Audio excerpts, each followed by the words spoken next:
500 खाटांच्या अद्ययावत रुग्णालय बांधकाम सुरू, कामात हलगर्जीपणा चालणार नाही. शिवेंद्रसिंहराजे भोसले, सातारा जिल्हा प्रतिनिधी किरण अडागळे. 500 खाटांच्या अद्ययावत रुग्णालय बांधकाम सुरू असून कामात हलगर्जीपणा चालणार नाही, असा इशारा सार्वजनिक बांधकाम मंत्री शिवेंद्रसिंहराजे भोसले यांनी दिला आहे. सातारा येथील मेडिकल कॉलेजचे काम हे दर्जेदार झालं पाहिजे. सध्या सातारा येथे अद्ययावत शासकीय वैद्यकीय महाविद्यालय, 500 खाटांचे रुग्णालय तसेच या अनुषंगाने विविध प्रकारची आवश्यक बांधकाम सुरू आहेत. मेडिकल कॉलेजचे काम हे दर्जेदार झालं पाहिजे, यासाठी आग्रही मागणी आहे. बांधकाम झालेल्या इमारतींना दर्जेदार प्लास्टर, रंगकाम झाले नाही. तसेच विद्यार्थी राहत असलेल्या वसतिगृहात जाळ्या जळमाटे आहेत, स्वच्छता नाही, अशा गंभीर बाबी आहेत व ही दर्जाहीन कामे चालणार नाहीत. या कामात हलगर्जीपणा व कोणत्याही प्रकारच्या कामाबद्दल तडजोड चालणार नाही, अशी सक्त ताकीद सार्वजनिक बांधकाम मंत्री नामदार शिवेंद्रसिंहराजे भोसले यांनी केली.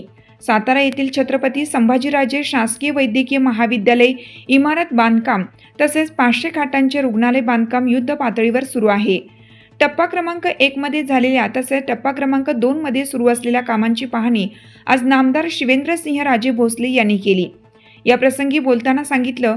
यावेळी त्यांच्या समवेत महाविद्यालयाचे डीन डॉक्टर बी.जे. काळे, बांधकाम विभाग अधीक्षक अभियंता संतोष रोकडे, कार्यकारी अधिकारी पूर्व श्रीपाद जाधव, उपकार्यकारी अभियंता अनिकेत देसाई, कनिष्ठ अभियंता सारिका जाधव, पूजा सावंत, अविनाश कारंडे व अधिकारी उपस्थित होते.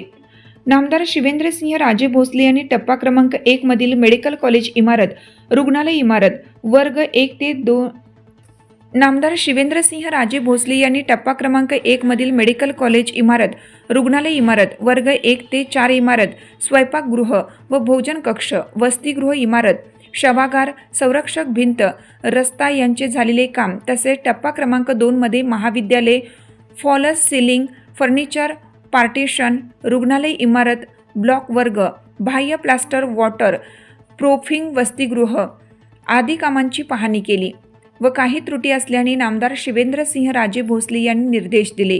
या संदर्भात नामदार शिवेंद्रसिंहराजे भोसले यांनी नाराजी व्यक्त करत सदरचे काम पुन्हा व्यवस्थित करून घेण्यासाठी सूचना केल्या व बांधकाम विभाग, वसतिगृह इमारत साफसफाई, स्वच्छता नियमितपणे झाली पाहिजे.